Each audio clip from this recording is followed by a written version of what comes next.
Jauh banget. Jadi waktu sebelum COVID sendiri kita bilang itu harga 720, 750 itu udah termasuk harga yang tinggi ya.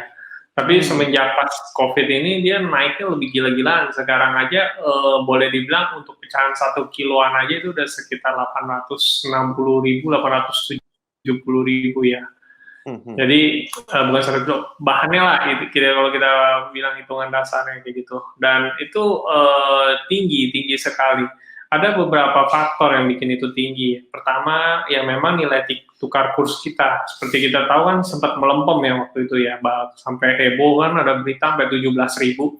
Tapi semenjak yang berita yang Indonesia kan ada keluarin bond US dollar, terus pun juga dari The Fed pun juga ada dukungan ya ke pemerintah kita, jadi otomatis kita punya nilai rupiah pun sekarang lumayan menguat, udah mulai ke level 15 ribuan. Nah, cuman meskipun seperti itu boleh dibilang kan US dollar ini lagi bonyok-bonyoknya gitu, dan harga emas kalau kita lihat ada dua, international price dan nilai tukar kurs rupiah kita. Nah, meskipun kita punya kurs rupiah udah menguat, tapi karena perekonomian US dollar sendiri pun juga sekarang US masih agak kegoncang, jadi kita punya harga emas itu pun sendiri pun juga belum turun, masih naik juga, levelnya juga masih bertengger di atas 800.000. Apakah kalau dilihat bisa nggak sih jebol 900-an? Kemungkinan bisa kalau misalnya ini situasinya bakal seperti ini terus ya, dan kita juga nggak pernah tahu ini bisa bertahan sampai kapan ya. Kurang lebih seperti itu sih untuk outlook-nya sementara kalau saya lihat. Oke, teman-teman jelas so far, teman-teman jelas untuk Pak Indra juga tadi penjelasannya. Berarti outlook kali ini adalah memang dolar juga bonyok ya, dan itu juga mempengaruhi emas. Harga jadi malah lebih turun ya? Atau malah lebih harusnya kalau rupiah menguat kan kita punya emas itu kan nilainya kan pasti kan turun kan. Cuman karena memang perekonomian dari US sendiri juga lagi buruk, emas secara trade on-nya itu dalam US dollar-nya naik. Jadi kurs rupiahnya kita menguat ya kan, tapi harga emasnya naik. Jadi otomatis sekarang ini harga emas itu belum turun bukan karena nilai tukar kurs. Kalau kemarin itu naik kan karena nilai tukar kurs kan. Tapi sekarang kan kurs kita kan udah menguat. Harusnya kan harga emas turun, tapi nggak turun. Karena memang perekonomian di US sendiri kan juga kedampak ya oleh COVID ini. Gitu. Oke, luar biasa ya. Berarti ini masih kalau lo lihat sendiri berarti harusnya emas ke 900.000 dalam seminggu 2 minggu ini atau memang masih belum bisa diprediksi nih? Nggak bisa prediksi sih, Bro. Tapi kalau ini sih udah kalau ke 900 sih kemungkinan besar bisa kalau situasi COVID ini belum reda-reda. Nah, sekarang pertanyaannya sampai kapan situasi ini bakal terus berlanjut sih? Oke, sampai kapan ya berlanjut ya? Nah, Bro sendiri lihat dari sebagai, boleh sebutnya pedagang ya, Bro? Atau sebutnya apa nih kalau lo? Ini oke lah. I thought doesn't matter actually. Oke, atau jadi lebih banyak orang yang malah beli emas di situasi kayak ini atau malah jual emasnya mereka nih? Atau gimana kalau dalam situasi seperti sekarang ini? Kalau waktu nilai tukar kurs rupiahnya yang mulai melemah itu sih banyak kan orang sih jual ya, mengambil momentum ya, lagi harga naik kenceng ya. Tapi kalau lihat situasi sekarang itu udah mulai frekuensi buyback-nya udah mulai berkurang gitu. Jadi udah mulai imbang lah antara yang buyback sama yang mulai melakukan pembelian. Mulai ke arah heavy udah mulai 60% itu udah mulai ke arah pembelian sih kalau dari datanya kita sih. Oke, berarti udah mulai arah pembelian lagi ya. Berarti orang udah mulai nyetok pelan-pelan ya, bukan ngejual ya. Ya, tapi kalau misalnya kita bandingkan dengan waktu sebelum COVID ya memang ada dampaknya. Seperti kayak kalau kita ngomong kan channel penjualan yang dulu harus tatap muka, offline kayak gitu segala macam kan lumayan berkontribusi, ada kontribusinya gitu. Kalau misalnya di kondisi sekarang ya mau nggak mau everything is goes online ya. Ya. Lebih banyak orang akhirnya beli emas secara fisik atau akhirnya orang buka tabungan emas digital, misalnya kayak mereka dibuka emas nih, Bro. Mana yang lebih banyak sekarang? Kalau kondisi sekarang mau nggak mau kepusnya semua ke digital sih. Itu berarti udah buka emas ya. Berarti kayak buka emas, tabungan emas itu ya. Karena jam operasional aja dari kita kan juga nggak bisa optimum ya di masa COVID begini. Terus udah itu di Tangerang, kebetulan lokasi kita di Tangerang. Tangerang sendiri pun juga kita bisa buka karena memang kebetulan salah satu kan perusahaan kita kan itu kan perusahaan gadai di bawah izin OJK. Jadi memang udah ada suratnya, termasuk salah satu pengecualian lah di sektor keuangan. Gitu. Ada kebijakan apa bro dari OJK segala gitu? Ada nggak buat industri emas ini sendiri? Kalau di industri emas sih enggak sih, lebih masuknya ke industri pembiayaan sih. Biasanya sih kalau yang paling yang biasa paling bisa membantu itu biasanya kalau tipe-tipe cicilan yang tipenya bukan gadai, jadi cicilan yang misalnya lu ambil cicilan kredit usaha mikro segala macam, jaminannya mungkin bisa kayak BPKB, bisa surat tanah kayak gitu-gitu. Nah itu yang mendapat relaksasi. Tapi kalau dari sisi seperti gadai biasa umumnya, gadai elektronik, gadai emas, kayak gitu, itu nggak ada relaksasi. Jadi business as usual basically sih. Tinggal dikembalikan lagi ke kebijakan masing-masing perusahaan gitu. Jadi kembali lagi perusahaannya. Nah ini menarik juga ya. Berarti kalau kita ngomongin tabungan emas nih bro, biasanya kan kalau orang jual beli emas nih di zaman-zaman sekarang, minimum berapa gram sih? Atau berapa kilo nih mungkin? Kalau sekarang sih paling kecil sih 0,5 gram ya. Kalau untuk kita ngomongin batangan ya.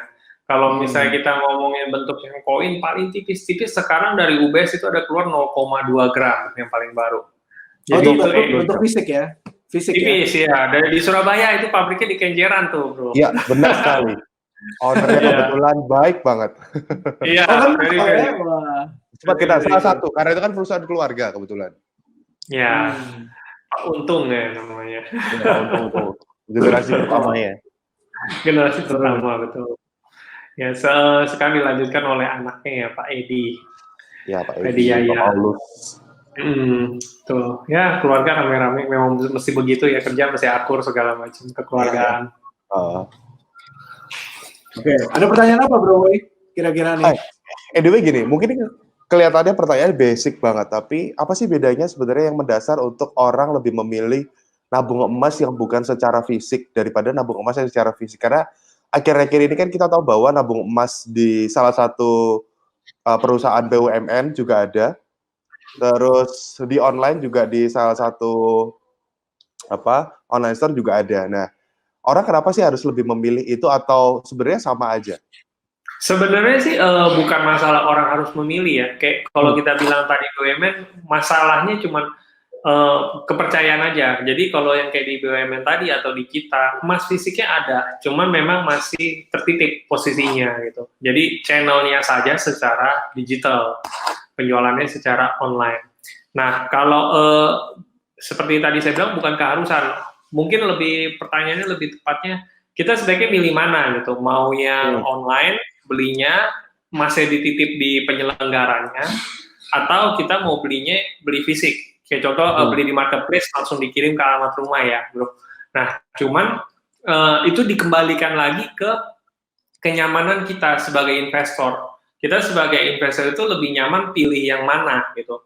Kalau saya lihat trennya sih banyak kan yang usianya 34 tahun ke atas ya itu masih fisik ya. Ya, betul bro. Jadi mereka masih prefer itu pegang fisik, lebih afdol. Jadi merasa lebih tenang, lebih aman gitu kan. Pada intinya kan kita investasi kan karena kan kita tahu ada resiko-resiko yang terjadi gitu. Senyaman apa sih kita akan resiko tersebut gitu. Nah, kalau dan banyak kan kalau di app kita ya di bawah 34, 37 itu lebih mendominan lah ya untuk beli secara ini. Di atas itu biasanya udah prefer udah fisik sih. Ada tapi dikit.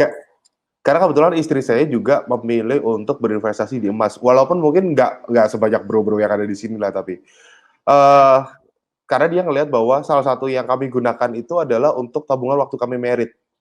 Oh iya. Waktu merit. Karena kan waktu dia dulu beli berapa, waktu kebetulan waktu mau merit berapa, ada selisih yang bisa dibilang so far sangat membantu banget sih. Sampai hari ini beberapa yang kami coba gunakan memang karena mungkin istri saya cukup masih konvensional, jadi lebih memilih untuk ngelihat barang ya atau pegang barangnya untuk ngelihatnya. Ini mungkin bukan cuma sebatas biaya waktu merit doang ya, tapi ini pun juga bisa di-apply waktu, contohnya nanti kalau bro mau masukin ke anak sekolah, misalnya mau kuliah di mana gitu. Coba bro hitung aja gitu, kira-kira kalau masuk kuliah sekarang itu berapa gram masih gitu. Nanti pada saat udah sampai momen ya, biasanya kurang lebih nggak jauh dari itu sih bro, kalau negeri ya. Gue disclaimer dulu. Jadi sebenarnya kalau mau ngomongin ini bisa sama kayak perhitungannya orang kalau nabung. Contoh karena saya pernah di salah satu perusahaan asuransi. Kalau di perusahaan asuransi itu kan ada cara penghitungannya mereka secara dari hari ini ke berapa tahun lagi anaknya sekolah dengan segala inflasinya yang ada bisa dilihat di sana. Berarti kalau mau dilihat emas pun bisa sama seperti equity yang kayak gitu ya. Betul, karena memang tujuan esensi dari emas itu untuk melindungi kita terhadap inflasi sih bro. Oke. Oke, menarik ya, berarti tahan inflasi juga ya kondisi emas saat ini ya? Pasti, selama inflasi pokoknya kita nggak usah takut ya, harga emas pasti naik terus. Kalau suka ditanya kan, kapan sih waktu terbaik beli emas? Kalau memang kita jangka waktunya panjang, 5 tahun ke atas, itu kita nggak usah peduli harga emas berapa. Selama kita memang ada uang, kita beli aja, disiplin aja selalu. Berarti kalau dari lo sendiri sekarang lihatnya ada panic buying sama panic selling nggak sih kalau di emas nih sekarang industrinya? Panic buying sama panic selling sih enggak ya, cuman masyarakat itu udah lebih berhati-hati aja sih maksud saya, karena kan situasinya kan lagi begini, istilahnya cukup banyak pengetatan lah. Mungkin bagi kita yang cukup beruntung di perusahaan-perusahaan yang masih bisa survive, ya mesti merasa grateful banget gitu. Tapi kan ada teman-teman lain kan yang mungkin nggak seberuntung kita gitu kan, ada yang mungkin udah di pemutihan ataupun juga gajinya dikurangi segala macam. Jadi mereka itu sangat selektif sekali sekarang dalam melakukan pembelian dan bukan cuma investasi doang gitu. Itu sih. Jadi kalau kita ngomong panic buying and panic selling untuk situasi sementara ini sih belum, kelihatannya belum. Kecuali maybe dari some major event gitu ya. Ya kalau amit-amit nih, kalau kayak waktu kerusuhan itu udah pasti major selling lah ya. Tapi kalau misalnya kalau kita kondisinya aman segala macam, harusnya sih supposed to be no problem sih. Kalau lo sendiri misalnya ngeliat nih situasi krisis kayak begini nih, kalau kita masih bertahan sampai Juli, mungkin nggak nembus 1 juta per 1 gram ya? Hard to say ya. Kalau misalnya lu ngomong sampai Oktober sih, gue PD 950 ribu sih, mungkin I can still believe that. 900 lah, gue udah pasti PD itu kalau kita sampai Oktober begini case-nya. Kalau ngomong 1 juta, nobody knows the future sih. Gue juga nggak bisa guarantee that, right? Ya, kalau dari gue sih simpel, karena kan backtrack aja Maret kemarin masih 700 sekian ya waktu lo datang ke kantor gitu bro. Terus waktu abis gitu kita lihat langsung 900 ya, boom gitu kan. Gue aja sampai bilang, wow ini gila. Orang-orang kemarin pada bilang sama gue, enggak jangan beli, gue udah kasih tahu nih, lo beli emas. Mereka bilang masih mahal banget. Gue bilang akan lebih mahal lagi, ntar lagi nih. Dan ternyata benar ya kejadiannya, naiknya melezat banget nih kan. Dan kalau gue sayang banget kalau enggak.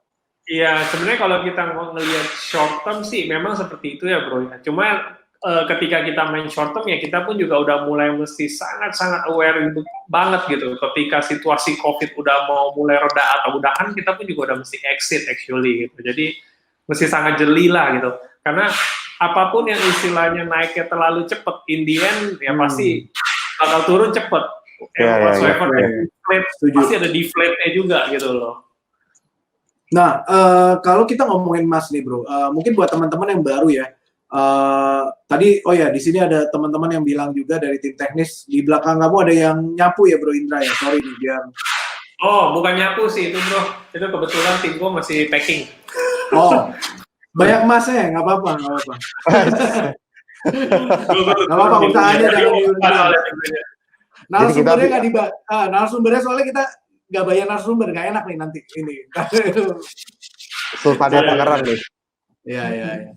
Sukses terus nih, kayaknya suaranya terus. Yang penting itu selotip bunyi. Oke. Itu kalau dulu zaman kantor masih di rumah dikomplain tetangga itu kalau temen-temen gue seller online yang lain. Serius ya? Emang pernah dikomplain ya? Iya, di grup sih. Kemudian gue kan aktif di grup seller juga kan, grup seller online. Jadi mereka biasanya ada suka cerita suka dukanya lah kalau jualan online, karena share screenshot juga kan. Ada buyer-buyer yang dari yang baik banget sampai yang lucu banget juga ada gitu. Oke, luar biasa ya. Nah, gue mau nanya nih sedikit nih buat teman-teman yang belum pernah nih, anggap gue belum pernah banget investasi di emas.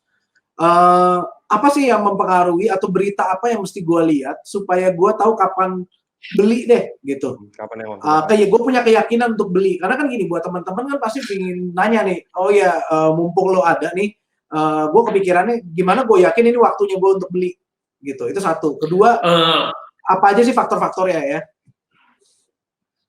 Oke, jadi kalau pertama kita ngomongin berita, gue dulu waktu pertama kali start this bisnis ya, believe that berita itu salah satu faktor yang menentukan gitu.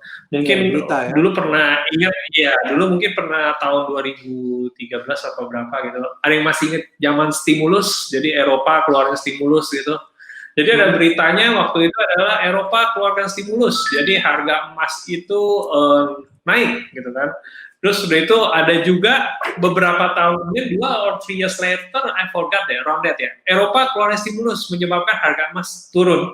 So since that, dari gue ngikutin berita, gue jadi udah nggak ngikutin berita lagi, karena basically they can skew everything gitu that they want gitu. So the most important thing ketika kita mau invest, ya kita pertama mesti tahu dulu instrumen investasi kita nature-nya seperti apa gitu. Oh, kita tahu kalau emas itu memang buat melawan inflasi sebagai insurance mata uang global. Dan kita lihat sendiri sikon-sikon di sekitaran kita gitu. Maksudnya nasional lah, kita nggak usah muluk-muluk ngelihat sampai jauh-jauh internasional. Karena kan kita kan ada nilai tukar kurs rupiah juga selain harga dolar per ounce. Nah, di situ kita lihat kondisinya saat ini gimana sih gitu. Kita punya family yang lain, teman-teman kita so far progresnya kayak gimana gitu. Dari situ aja pasti nanti kita punya gut feeling. Ini kita kalau ngomongnya secara mau ngomongin ini ya, ngelihat kayak tadi situasi sekitar kita. Kedua, faktor-faktor apa aja yang mempengaruhi harga emas? Ya sebenarnya sih kalau secara teori memang yang paling mempengaruhi itu sosial, politik, ekonomi. Itu yang paling pengaruh. Cuma memang ya kita harus filter sih berita-berita seperti itu. Jangan 100% percaya. Itu sih dari gua. Kalau ngomong tipsnya apa nih biar kita bisa confident start, ya tadi gut feeling-nya pertama.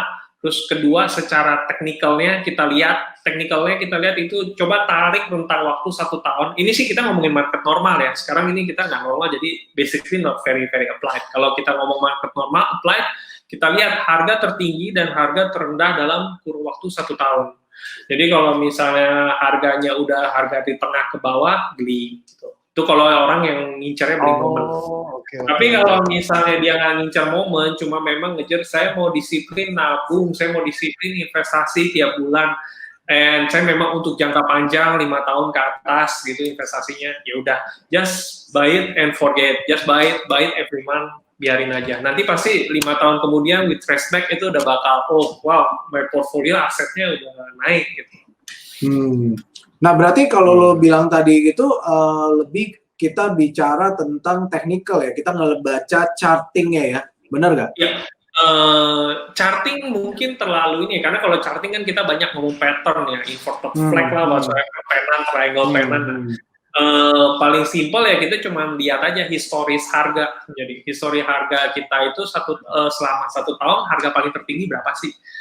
Yang terendah berapa? Jadi kalau misalnya mungkin kita punya akses ke instrumen candlestick whatsoever kayak gitu, kita cuma lihat aja 1 tahun punya period tag lah.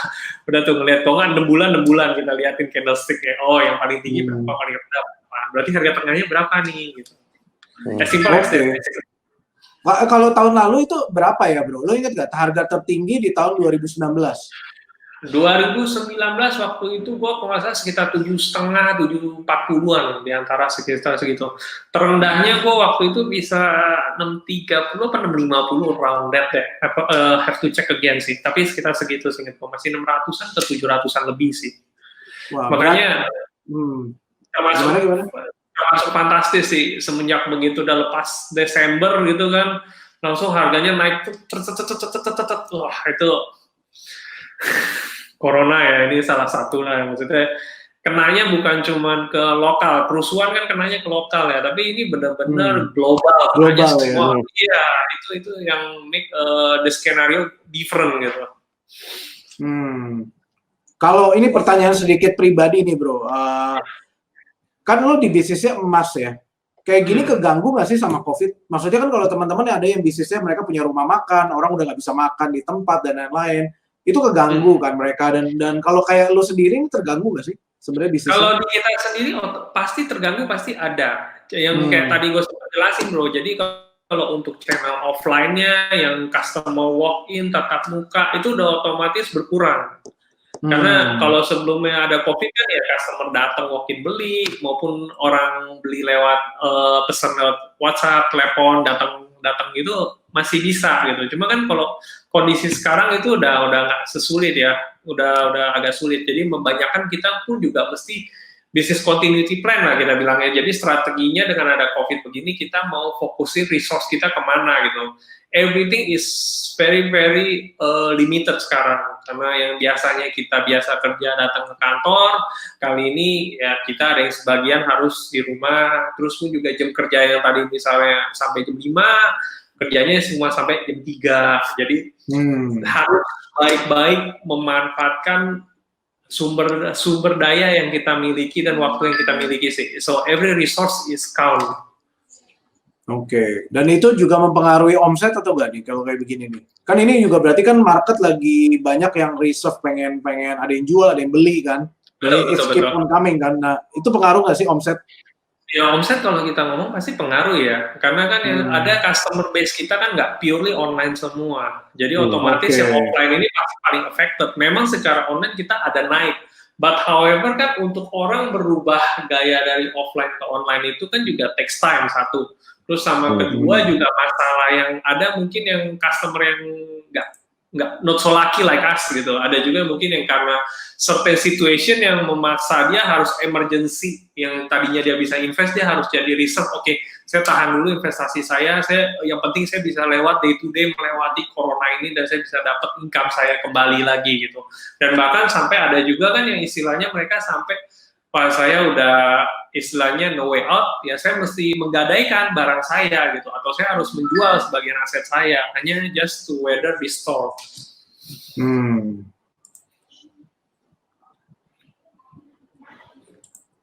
Jadi dari gue lihat sendiri sebenarnya emas pun sekarang masih pegang peranan penting ya bro untuk jangka panjang ya. Buat kita yang nggak tahu nih situasi ke depan ini menurut lo sangat baik ya. Betul. Jadi at least kalau misalnya kepepet pun juga kalau mau digadai pun juga sekarang harga price-nya lagi lumayan kan. Kita bisa dapat pinjamannya agak tinggi kan, harga per gramnya lagi tinggi. Sorry, tadi ada 3 hal yang mempengaruhi mengenai harga emas. Apa aja bro? Politik? Politik, sosial, ekonomi, politik. Biasa 3 hal itu sih. Benar nggak sih mitosnya kalau harga emas itu bisa naik sebelum lebaran? Itu kan banyak orang yang percaya bahwa mitos kalau sebelum lebaran, dekat-dekat lebaran, harga emas itu bisa jadi naik. Sehingga orang-orang itu mungkin ngejual atau whatever itu, tapi itu jadi salah satu patokan. Ada beberapa momen yang contoh kayak misalkan setelah mau kenaikan anak sekolah, katanya selalu harga emas itu bisa turun. Benar nggak sih pada itu bisa jadi patokan? Sebenarnya nggak salah patokan kayak begitu, karena istilahnya apa yang mereka katakan make sense. Nah, cuman memang waktu gua jalanin itu kan juga ada faktor eksternal yang di luar supply dan demand karena kondisi-kondisi tersebut. Jadi contoh kalau misalnya kayak waktu anak sekolah gitu kan, orang pada jual. Yes, betul. Kalau pada jual kan berarti otomatis kan mendrive harga turun. Di local market. However, ternyata pada saat itu kondisi dari international price harganya naik, kayak gitu. Jadi hal-hal seperti itu sebenarnya masuk akal, tapi kita harus memperhatikan hal yang di luar faktor tersebut. Jadi nggak bisa 100% terpatok terus hal-hal tersebut sih gitu. Cuma memang benar kalau misalnya kayak setelah Lebaran banyak orang yang udah pulang dari kampung, mungkin begitu fight back di Jakarta mereka butuh dana, mereka jual kembali itu masih. Dan hal itu lumrah dan itu memang terjadi hal seperti itu. Cuma mendrive harga emas naik atau turun belum sampai sekuat itu gitu sampai bisa nge-push internasional ke disrupt juga dan lain-lain. Hanya patokan untuk mereka paling nggak bisa tahu kapan waktu beli atau tidaknya, tapi bukan berarti akan menerima keuntungan dalam waktu secepat itu. Karena kan orang ada beberapa yang, wah ini waktunya beli-beli. Iya, tapi bukan berarti setelah Lebaran, orang juga bisa jual segampang itu juga kan ya? Iya, betul. Jadi biasanya kalau posisi kayak begini yang banyak mantau itu toko-toko perhiasan ya. Jadi kan istilahnya sebelum Lebaran mungkin mereka bakal stok banyak inventory barang perhiasan yang mereka lakukan untuk jual. Tapi once begitu setelah Lebaran ya mereka udah hold inventory itu. Maksudnya mereka nggak mungkin nambah lagi. Mereka bahkan nunggu arus barang itu kembali ke mereka kan. Oke. Dan kalau gue lihat sekarang kan berarti nih, lo lihat sendiri kan ntar lagi nih kita udah mulai masuk Lebaran ya, ngikutin tadi yang Wei ngomong, udah mulai pada nitip emas nggak atau pada gadein emas itu udah mulai? Gadein emas boleh dibilang 2 bulan ini termasuk bagus omsetnya. Jadi kita naiknya itu lumayan dibandingin yang biasanya gitu. Jadi agak-agak spike lah ya. Naiknya bisa 3 kalinya dari sebelumnya biasanya. Itu karena dibantu corona juga gara-gara gitu? Iya, ini sebenarnya karena windfall situation sih. Most people desperate time kan. Oke, siap. Nah, teman-teman yang ada pertanyaan boleh ya tanya dari Facebook dan YouTube karena kita live di dua-duanya. Jadi kalau ada pertanyaan, kalau suka apa yang dibagikan sama Bro Indra juga dong kasih support kamu, kasih thumbs-nya, kasih love-nya juga ya. Yup. Karena kita kan dukung dan kita ngobrol sedikit tentang Indogold deh nih, biar teman-teman pada tahu nih. Lo waktu mulai Indogold ini tahun berapa sih? 2009 waktu itu startnya. Berarti ini kita udah hampir 12 tahun ya, 11 ke 12 tahun ya. Iya. Udah mau ke 11, udah ke 11-an kita ya berarti ya. Tinggal 11-an ya. Iya, masuk 1 tahun lagi berarti kita udah dapat coachnya tuh. Waduh. Nah, emang lo dari awal emang pengen banget masuk industri emas atau memang ini gara-gara mungkin ada dari keluarga yang udah berurusan dengan emas atau gimana sih sebenarnya? Atau emang lo emang banyak baca buku Donald nih? Banyak baca buku Gober sih actually ya. Gober ya. Tergantung generasi nih, kan belum tentu semua tahu nih siapa Paman Gober, nggak ada belum tentu tahu nih. Jadi memang sih family business sih. Cuma waktu itu startnya karena gue ngerasain sendiri kan painfulnya buat how to start the investment. Waktu dulu gue mau namanya baru kerja kan juga gaji pas-pasan. Jadi mau beli emas 1 gram itu cukup pricey harganya. Jadi gue pikir ada nggak sih solusinya biar istilahnya gue bisa beli harga emasnya sekarang dengan jumlah yang gue mau gitu. Dan do a little market research ya di luar ada seperti apa sih, di lokal ada nggak sih kayak begitu. And ya basically just lucky enough lah ya, maksudnya buat ya udah coba deh bisa jalan nggak. Ternyata ada juga yang same minded gitu, maksudnya ya enak juga nih kalau bisa beli emasnya suka-suka nilainya kayak gitu kan. Ya, as simple as from that sih actually sih. Kalau family background ya nge-support gue buat pede to take that action. Jadinya oke, memang karena kebetulan keluarga juga di bidang industri ini, jadi at least ya kita tahu lah buat dapetin pasukan barangnya, pricingnya, cara penyimpanannya, asuransinya segala macam. Lebih ke teknis buat how to run the business. Dan itu lo dari 2009 memang bisnis modelnya adalah memang seperti ini, seperti yang di Indogold dan tabungan emas atau seperti apa sih? Awal-awal dulu pertama kali kita validate sebenarnya very simple ya, blog post ya. Jadi pakai blog post kita cuma posting harga tiap hari. Jadi kita mau tahu ada nggak sih minat orang beli emas secara online gitu aja. Karena banyakan kan kalau kita selama di toko emas itu ya customer mesti datang, terus itu mesti lihat barang dulu, baru mau transfer segala macam kan. Jadi around bulan ketiga lah itu baru ada yang benar-benar melakukan pembelian. Jadi ya suka dukanya adalah ngejalanin begitu juga sih bro. Wow, berarti memang berarti lu switch ke tabungan emas itu kan tabungan emas ini kayaknya baru mungkin 5 atau 7 tahun terakhir ya kelihatannya gue lihat ya. Kalau by system itu kita udah mau jadi waktu 2009 start try to validate itu kan pertengahan akhir ya, pertengahan ke akhir. Kita baru mulai ada sistem itu di 2010 quarter 2 kalau nggak salah. Baru mulai selesai develop. Itu pun juga waktu dulu belinya nggak bebas bangsa kayak misalnya 0,3, 0,2 enggak. Waktu dulu kita start orang bisa beli 1 gram, cuma the catch-nya kita nggak kecas mereka biaya sertifikat atau biaya produksi. Jadi udah lebih bisa irit sekitar 50.000, 60.000 per gramnya kalau mereka beli pada saat itu. Nanti mereka baru pada mau tarik barang, baru kita cas biaya sertifikatnya. Along the time ya we are evolving, jadi mulai bisa fraksi itu waktu dulu masih 2 desimal 0,01 gram kalau nggak salah. Itu mulainya sekitar tahun 2011 atau 2012 around that. Udah very long time ago sih. Nah 2013 BUMN sendiri pun juga mulai tuh aware, mereka pun juga mulai pilot projecting tapi secara offline. Jadi sama lah, everything we are doing start small gitu kan, once sudah ketemu formulanya ya kita mulai enhance kan, mulai di scale. Karena sekarang kalau dilihat juga salah satu main bisnisnya yang punya BUMN itu malah lebih kepada tabungan emasnya daripada namanya dia ya. Ya dia hebatnya dia ya, yang saya cukup salut adalah sinerginya. Jadi gimana produk tabungan emas itu nggak cuma sebatas tabungan emas. Jadi itu pun juga dibawa sampai ke gadai online-nya. Jadi orang yang punya tabungan emas itu bisa langsung otomatis kita butuh dana, ini tabungan emas kita udah bisa dipakai nih sebagai dana darurat, gadai aja dulu gitu.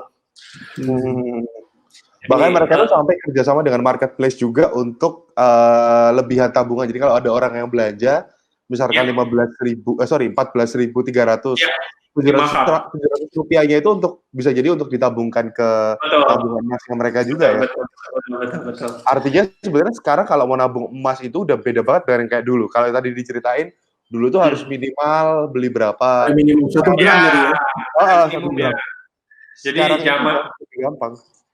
Iya, sekarang ini lebih gampang. Kalau zaman dulu itu kita mau value investment-nya, bahkan sampai sekarang sih still true ya. Jadi kalau buat kita yang mau invest agak cepat BEP itu belinya yang kepingannya gede, 100 gram sampai 1 kilo. Tapi ya like we know ya nggak semua orang ya punya dana ya untuk langsung beli 100 gram sampai 1 kilo. Ya paling minim ya belinya udah mesti 5 gram, 10 gram. Itu yang istilahnya nggak terlalu sakit banget gitu. Contoh kalau kayak sekarang kita beli 1 gram, harganya kan 900.000 lebih. Berarti kalau di market sekarang harganya bisa sekitar 950 ribuan lah. Kita mau nunggu harga emas balik ke harga situ kan berarti mesti nunggu apresiasi kenaikan emas sekitar 100.000. Very hard. Ya kan? Mesti nunggunya mesti sabar 3 tahun ke atas. Itu pun juga kalau kita momen belinya benar tepat pas lagi harga di bawah. Ya. Itu sih. Bahkan sekarang kalau mau dilihat juga salah satu perusahaan BUMN itu menawarkan untuk orang yang mau nabung emas dengan program cicilan emas yang apa istilahnya berbarengan beberapa orang langsung. Arisan. Itu skemanya beda lagi tuh. Kalau arisan itu jadi dia arisan. Financing. Jadi dari awal itu istilahnya udah dikunci. Misalnya kayak arisannya 6 orang, ini gue jadi ngejelasin produknya BUMN nih, tapi nggak apa-apa, temen juga soalnya. Jadi misalnya biar pada belajar. Iya, oke. Yang penting belajar, yang penting kontribusi aja kita buat COVID biar semakin lebih baik. Jadi kalau misalnya arisannya kita berenam, jadi dari awal dia udah langsung itu. Oke, misalnya katakan 6 orang ini mau ngambil kocokannya setiap bulan keluar 1 gram. Jadi udah dihitung sama dia, oke. Berarti cost 1 gram 6 keping ini di awal berapa, ditaruhin DP, terus itu kan sisanya kan ada kewajiban kan, utang istilahnya. Utang pokoknya ini yang dibagi 6 orang 6 bulan ini. Yang which is setiap kali kocokan keluar udah fix pasti dapat 1 gram. 1 gram. Oh. Simple as that sebenarnya mekanisme di belakangnya. benar-benar mirip sama kayak arisan pada umumnya, tapi bedanya ini ada produk emasnya gitu aja.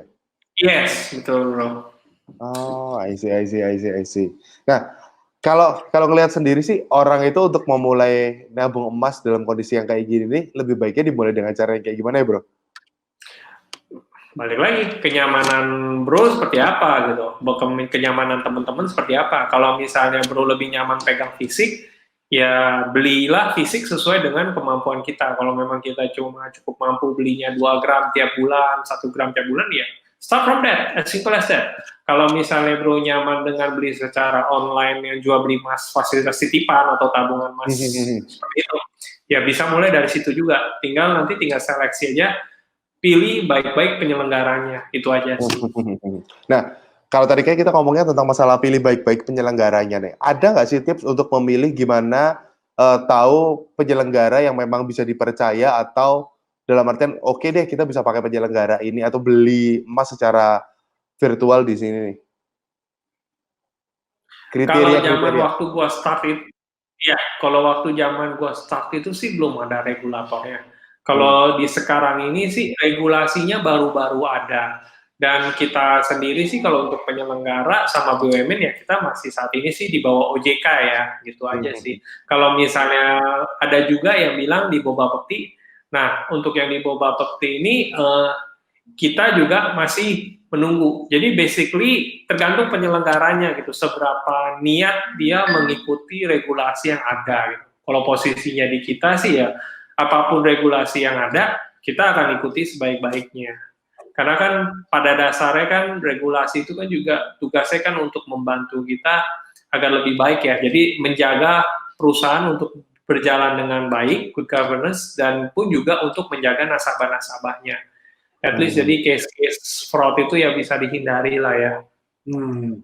Dan kalau kita ngomong soal tadi tentang OJK, berarti ada perlindungan khususkah kepada para nasabahnya atau para pemilik rekeningnya atau gimana, bro? Apa bedanya yang ter-OJK dan tidak ter-OJK? Nah, itu deh kira-kira. Bedanya begini, kalau misalnya ada OJK, dia akan mengawasi kita, mengawasi si penyelenggara. Jadi OJK itu kan banyak yang diawasi ya, jadi nggak cuma perusahaan seperti Gadai seperti kita aja, tapi pun juga ada perusahaan insurance, perbankan juga sama bersama dengan BI ya. Tapi ya kalau ada OJK itu dia akan mengawasi dia, apakah yang kita lakukan itu sudah benar prosedurnya, SOP-nya, tanggung jawabnya. Jadi benar-benar dikulik abis kita punya perusahaan dalam-dalamannya gitu, bahkan sampai pembukuannya pun juga kita pun juga harus submit ke mereka buat mereka check and review gitu. Kalau misalnya nggak ada OJK ya tidak ada yang mengawasi. Sebenarnya basically bedanya itu saja gitu. Cuman dengan adanya OJK bisa lebih memberikan ketenangan kepada masyarakat, kepercayaan kepada masyarakat buat company ini nggak stand alone gitu. Ada memang pihak yang ngawasin gitu. Jadi nggak bisa sembarangan main aneh-aneh kayak begitu. Nah, apakah jaminan? Ini susah ngomong ya bro ya, karena pun juga kita pun juga tahu kan yang kasus-kasus ya kayak bank pun juga ada yang kena, koperasi juga ada yang kena. Jadi in the end ya balik lagi tergantung penyelenggaranya, terus itu kepercayaan dari nasabah terhadap si penyelenggara tersebut gitu. Jadi kalau mau sampai penyelenggaranya ngomong udah sampai berbusa-busa, jualannya udah menyakitkan orangnya, tapi kalau orangnya nggak percaya, sama aja bohong gitu. Jadi itu sih, jadi bagi saya sendiri pun juga kalau nasabah nggak percaya saya, ya, mungkin percaya dengan yang lain silakan gitu. Jadi we never can enforce memaksa nasabah karena setiap orang punya pilihannya masing-masing. Kalau gua sendiri, apakah saya bisa percaya dengan satu institusi finansial atau apa? Indian ya balik-balik ke gut feeling lagi sih, dan seberapa resiko yang kita bisa. Kayak kita taruh di bank aja maksimal yang dijamin cuma 2 miliar. More than that ya, we have to find how to diversify. Unless ya kita udah nyaman banget ya, kita udah tahu oke lah resikonya begitulah, balik cuma 2 miliar gitu. Jadi ya mesti jeli-jeli balik ke diri kita sendiri masing-masing, karena apapun dalam hidup ini kita yang bertanggung jawab atas hidup kita gitu. Kok jadi ke filosofi ya? Nggak Nyasarnya apa-apa, jauh. nggak apa-apa, nggak apa-apa. Enggak, kalau gue penasaran tadi lu bilang kalau bank menjamin 2 miliar. Nah, ini mungkin underlining yang teman-teman mungkin nggak tahu ya, bahwa memang bank pun hanya dijamin 2 miliar. Itu oleh siapa? LPS atau apa? LPS, bukan bank ya, LPS sama ya. LPS. Sama LPS ya. Berarti misalnya saya punya tabungan, anggap saya punya tabungan 3 miliar. Ternyata ada permasalahan di ekonomi, ada dan lain-lain. Berarti saya, atau mungkin banknya ke likuidasi. Berarti itu ditanggung sama pemerintah cuma maksimum 2 miliar. Berarti 9 hilang gitu ya. Kira-kira gitu nggak? Oh, nggak berani jawab. Untuk hal ini, untuk detailnya lu mesti tanya sendiri sama hukum. Tapi kalau sepenangkapan gua waktu itu sih adalah ya lu kalau 3 miliar ya ujung-ujung balik ya syukur-syukur ya 2 miliar doang. Okay. Tapi ya apakah bisa balik atau enggak ya we never know, bro. Ya karena kan memang banyak kan kayak contoh kasus-kasus yang sekarang ada juga dari BUMN pun untuk duitnya balik pun agak sulit kan memang. Dan ini belum tahu malah realisasinya, dan juga ada beberapa institusi keuangan juga yang mandek keuangan juga sekarang, mereka balikin nasabah triliunan udah nggak mungkin gitu loh. Iya kan? Iya. Oke, dan gue mau coba masuk ke pertanyaannya beberapa orang nih di sini. Oke, kita lihat pertanyaan pertama, mending investasi emas online atau beli fisik? Ini pertanyaan ini mungkin ya tadi ditanya sama Bro Wei udah ditanya kali tadi. Iya, Bro Wei udah mungkin baru ngikut. Tapi kan tadi udah ya, atau baru tune in lagi. Oke, jadi refresh dikit. Jadi beli emas online atau beli fisik tergantung kenyamanan Ibu Elizabeth. Kalau misalnya Bu Elizabeth nyamannya beli fisik, belilah fisik. Kalau Bu Elizabeth nyamannya belinya secara online dan masih tertitip di penyelenggara, ya belilah secara online. Setiap pilihan itu ada plus minusnya. Kalau fisik, plusnya ya barang dipegang. Minusnya ya kalau mau jualan ya mesti cari dulu tokonya. Kalau misalnya online ya kapanpun mau jual ya nggak usah keluar rumah, ya tinggal klik jual, tunggu duitnya di disburse ke rekening banknya si nasabah. Kalau dari online sendiri kekurangannya apa, bro? Kalau dari online kekurangannya ya barangnya nggak dipegang, otomatis kan ada di penyelenggara dan kita harus have a gut feeling ya ini penyelenggaranya bener nih gitu, nggak aneh-aneh. Dan kita nggak bisa transfer rekening gitu, nggak bisa ya, transfer rekening gold. Misalnya saya perlu bayar Way gitu di Surabaya, saya transfer dari tabungan saya, kan kalau tabungan rupiah biasa kan saya bisa transfer tuh, ya kan? Ini namanya transfer akun titipan, jadi perpindahan akun titipan mas, itu bisa, kita ada support. Berarti bisa seperti biasa gitu ya, seperti tabungan biasa, masukin nomor dan kemudian pindah gitu, mas saya ke Way gitu, mungkin banget ya. Ya, tapi kita bukan alat pembayaran ya, jadi basically kita cuma istilahnya menerima kuasa untuk memindahkan emas yang ada di akun titipan Bro Wei ke misalnya akun titipannya Brody. Jadi bukan sebagai pembayaran, nanti kok dikejar orang BI, bro. Oke. Tapi kalau pindah itu berarti tadi diberikan kuasa, bentuknya lebih surat kuasa atau lebih cuma digital signature atau apa itu biasanya? Jadi biasanya udah digital terms and agreement aja sih. Jadi bro memang ketika udah buka akun titipan di tempat kita, bro udah setuju gitu untuk memberikan kuasa kita untuk mendebet dan mengkredit akun titipan ini. Oke, siap. Kita coba perpindahannya gram atau rupiah? Perpindahannya dalam gram, karena kan akun titipannya kan dalam gram asli mas. Iya, jadi ketika dicatat di akun titipan itu si bro ini mempunyai berapa gram emas gitu. Yang sekarang mau dipindahin pun juga harus dalam bentuk gram. Gram emas, satuannya. Iya. Mirip Bitcoin ya berarti ya. Kalau Bitcoin kan kita juga ada berapa 0,000 gitu Bitcoin kan. Iya, sampai 80 di belakang koma kalau Bitcoin. Iya, kalau Bitcoin kan sama mirip ya 0,000 berapa gitu ya. Nah, ini ada pertanyaan lagi nih dari Fuji. Bentar ya, saya keluarin nih biar bisa dibaca.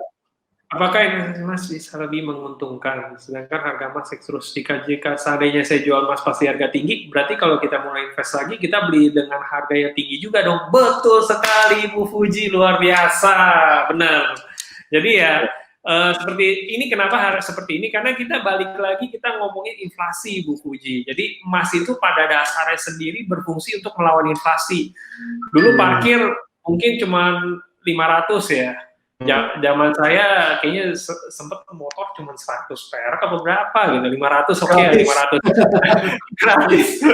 Itu berarti bro dari kapan udah CS banget loh.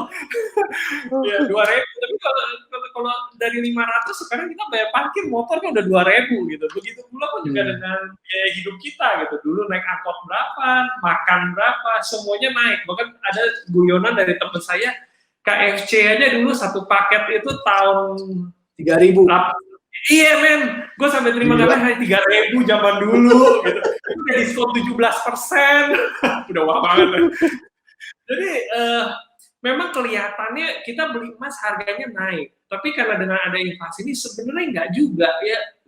Kekuatan daya beli kita tetap terjaga di situ juga gitu. Makanya tadi sempat saya bilang sama Bro W, ini nggak cuma buat mahar emas doang, tapi pun juga bisa buat lain-lain, pergi jalan-jalan, kita gramasi aja emasnya.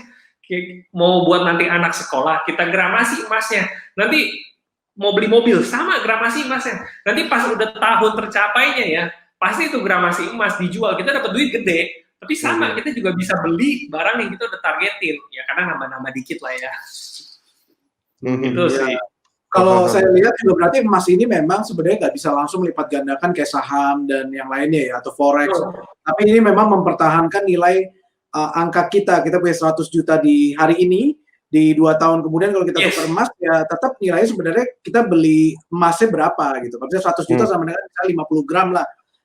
Dan kemudian di 2 tahun kemudian ya 50 gram harganya berapa ya sebenarnya sama kayak harga 100 juta sekarang ya. Itu ya kira-kira. Makanya saya selalu rekomen ke teman-teman itu at least taruh 5-10%. Ini kalau misalnya teman-teman yang masih di usia produktif ya. Jadi maksudnya masih bisa cari uang lah optimal gitu. Taruh 5-10% aja buat asuransi. In case kalau misalnya ada kejadian yang tidak diinginkan, at least bisa buat sebagai emergency fund. Harga saham lagi pada rontok, harga emas paling nggak naik gitu. Jadi bisa untuk pegangan kita sementara. Oke, berarti ini yang menjawab pertanyaan seperti ini ya, wajarnya untuk alokasi investasi emas itu berapa persen ya dari total uang kita di masa normal, tadi 5-10%. Dan kalau di masa krisis kayak begini nih, berapa persen yang you suggest bro? Kalau di masa krisis seperti ini, kalau mau dari bro masih bisa keep maintain the lifestyle ya, maksudnya tetap income-nya tetap segitu-gitu aja, bisa jaga dapat income-nya segitu, it's okay gitu, 5-10% still okay. Tapi kalau yang udah ke disrupt ya, just forget it, scratch. Yang penting bisa hidup sampai lewatin masa ini, itu yang paling penting sih. Ya, buat teman-teman ya, itu berarti dari lo kalau memang sekarang ini adalah melewati kesulitan ini, buat emas bukan pilihan gitu ya. Lo secara nggak langsung lo boleh bilang begitu nggak sih? Atau tetap pilihan? Bukan pilihan, karena istilahnya basically kalau masa kesulitan seperti ini ya istilahnya ya, lu butuh duit ya lu jual emas, lu gak ada emas gitu. Kalau lu mau nambah emas boleh, as long selama ya memang lu punya resource, gaji segala macam, income yang memang masih stabil bro. Oke. Kita coba jawabin lagi pertanyaan dari sini nih. Kalau jual emas di online, hasil penjualannya dipotong pajak nggak ya? Depend. Kalau misalnya saya nggak tahu peraturan di BUMN, kayaknya mereka ada dipotong untuk nilai di atas 25 juta atau 20 juta deh, around that. Tapi kalau misalnya jual ke swasta ataupun jual ke temen, ke pribadi yang lain, itu nggak ada pajaknya. Karena pajak yang berlaku itu hanyalah untuk badan perusahaan yang menjual ke perusahaan ataupun ke pribadi-pribadi. Oke. Nah, ini kan kita juga lagi masa pelaporan SPT ya bro ya. Kalau emas kayak batangan ada yang orang punya kan biasanya agak sulit ya kan untuk dicek. Sebenarnya kita laporin nggak sih sebenarnya emas batangan kayak gini? Ini kembali lagi seberapa taat kita ya, seberapa taat. Kalau kita ngomongin orang yang taat ya dicatatlah nilai waktu kita beli emas itu berapa. Contoh katakan saya beli 10 gram nilainya 8 juta, ya dicatat nilainya 8 juta, saya punya aset emas nilainya 8 juta. Oh tapi bukan kenaikannya ya, bukan kenaikannya yang kita tulis ya. Jadi misalnya kita beli 5 tahun lalu 8 juta, tahun ini udah jadi misalnya 15 juta misalnya. Enggak, itu nanti biasanya sih lu harus konsult sama konsultan pajak lu. Tahu gua sih biasanya sih pada saat lu nanti mau jual, nah itu kan pasti terrealisasi itu lu dapat gainnya berapa kan. Nah itu yang baru kena pajak sih, seingat gue sih di situ. Oke, bentar nih, ada pertanyaan nih. Dari pihak Dari ini. Nilai investasi emas terkecil berapa gram ya? Kita sih 10.000 sih udah bisa start. Wow, 10.000. 10.000 ya. Wah. Cuman baru bisa tarik fisik kalau udah diakumulasi gramasinya sampai 0,5 gram. Karena 0,5 gram itu yang paling kecil. Dan kita rekomen sih kalau untuk penarikan saat ini sih untuk emas UBS. Kenapa? Karena kan pada dasarnya kan juga emas adalah emas. Jadi ketika waktu dijual yang penting kita lihat adalah benar nggak sih ini 20 karat asli atau enggak gitu. Terimanya sama. Jadi yang membedakan itu ya sebenarnya cuma masalah brand aja sih. Nah kalau mungkin ada teman-teman yang pernah dititipin atau diwarisin atau punya emas perhiasan. Kalau emas perhiasan sendiri terpengaruh nggak sih sama kenaikan ini? Oh, pasti ya. Pasti. Cuma memang emas perhiasan itu dia nggak murni.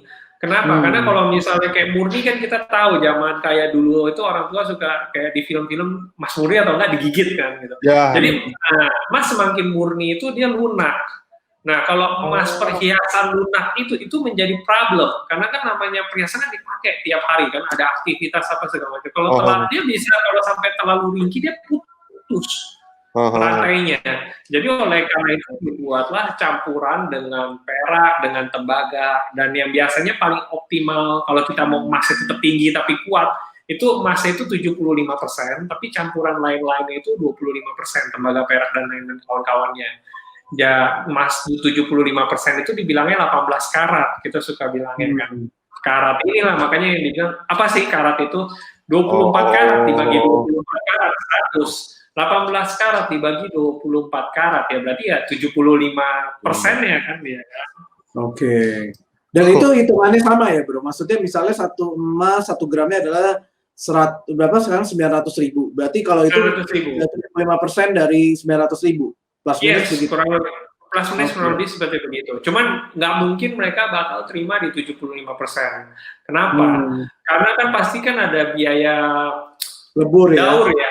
Iya, lebur dan biaya daur. Terus biaya daur ini apa ya? Refine ya. Jadi istilahnya mereka harus memurnikan ulang kembali. Habis itu baru bisa buat produksi lagi kayak gitu. Kalau kita dititipin emas sama orang kayak gitu, kita bisa bedain nggak sih secara fisik? Dengan mata fisik kita bisa lihat nih ini emas asli atau bukan, itu bisa nggak? Experience sih biasanya kalau misalnya memang udah sering pegang, udah memang sering beli emas, kita pasti tahu karakteristik produk yang kita beli sih. Karena emas jenis tiap logam kalau di tabel kimia tuh, aduh mafia zaman dulu matematika fisika kimia itu kan ada kotak-kotak itu kan ada jenisnya beda-beda. Jadi kalau kita ngomongin dimensi untuk 1 kilo perak dan dimensi untuk 1 kilo emas itu berbeda. 1 kilonya perak itu bisa 2 kalinya ketebalannya perak untuk panjang dan lebar yang sama, tapi tingginya pasti beda. Menarik ya. Jadi mungkin kalau ada teman-teman yang suka dapat emas Soekarno gitu kan, warnanya kuningan kayak begitu kan, bilangnya 1 kilo. Kalau kita yang biasa udah megang 1 kilo, begitu ngelihat emas Soekarno gitu udah tahu itu udah pasti bukan emas asli. Karena dia dimensinya besar sekali dia. Pernah gigit emas nggak sih bro? Kenapa? Pernah ngegigit emas secara langsung nggak sih tadi? Dulu nyobain sih pernah sih. Pernah?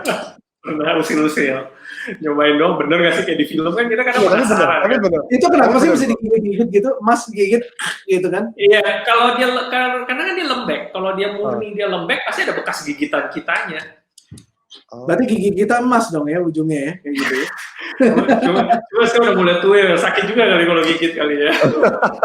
Ya kalau sehari transaksi berapa emas? Oh enggak, kita nggak digigit-gigitin lah sekarang udah. Tapi gampang, lu kalau nggak mau digigit lu jatoin aja, penyok pasti. Oh gitu. Nah bro, kalau yang kayak orang contoh, ini kan pernah pengalaman lah dulu nyokap, kalau jual emas itu selalu habis dari satu toko ke toko lain, kalau dia mau balik lagi, dia ngomong kalau balik lagi nanti ini berkurang loh harganya, karena digesek-gesek juga kan sama orang yang ngecek-ngecek itu mengurangin juga kan ya? Jadi sebenarnya kalau mengurangi itu nggak terlalu signifikan karena mikron. Nah, cuman yang memang orang toko-toko itu bilang adalah seperti ini bahasanya. Kalau misalnya jual ke toko saya, potongannya lebih sedikit.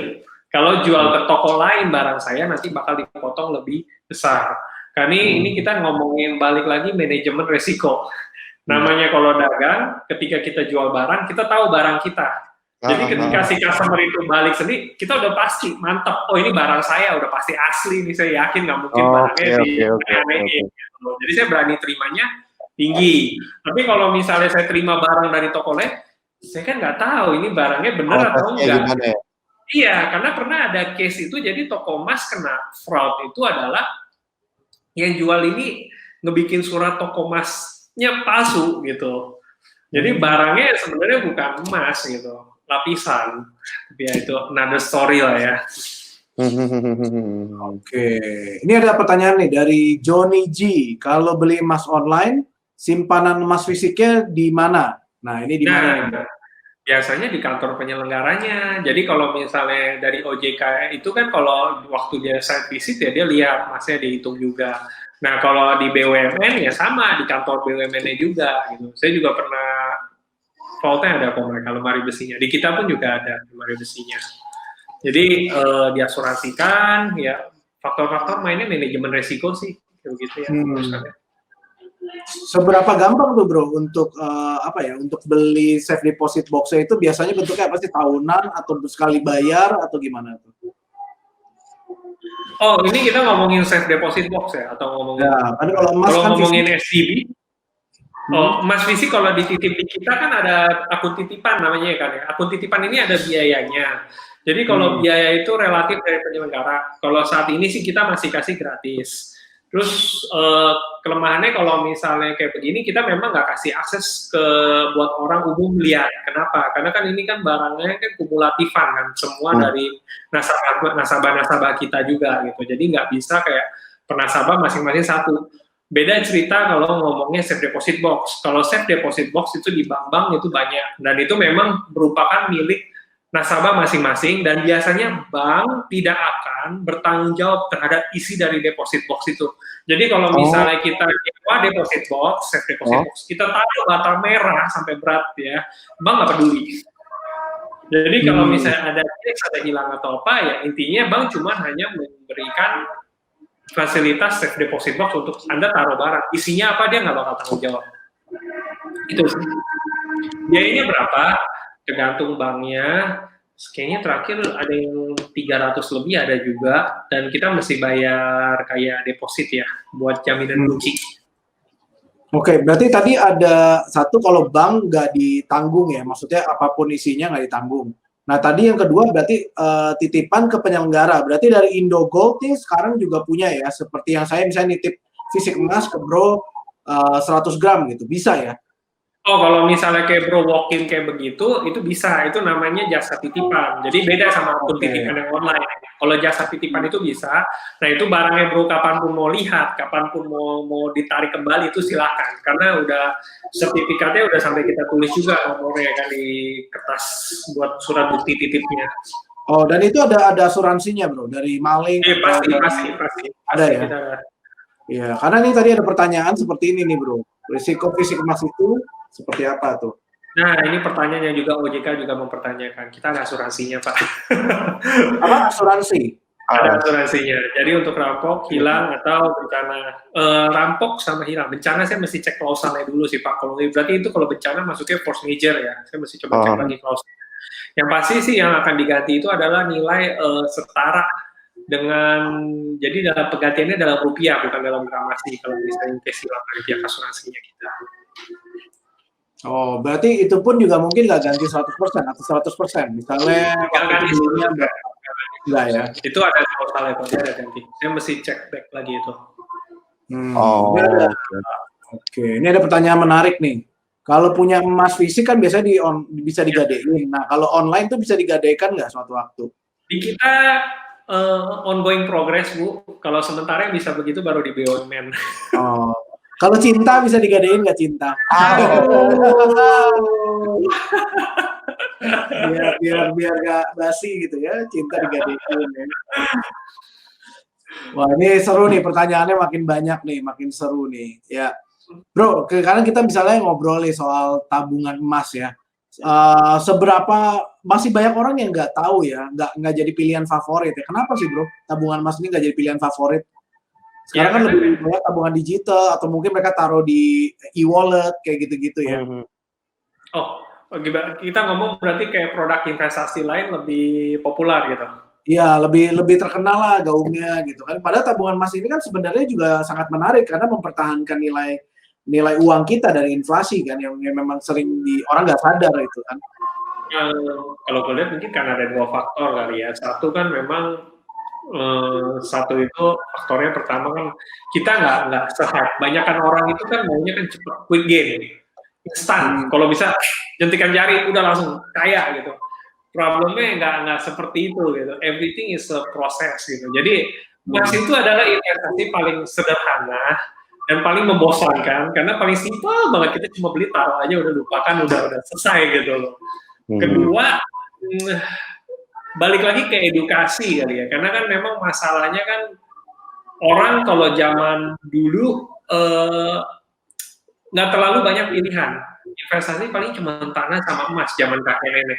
Tapi begitu masuk ke zaman bapak kita kan udah mulai ada saham, udah mulai ada reksadana.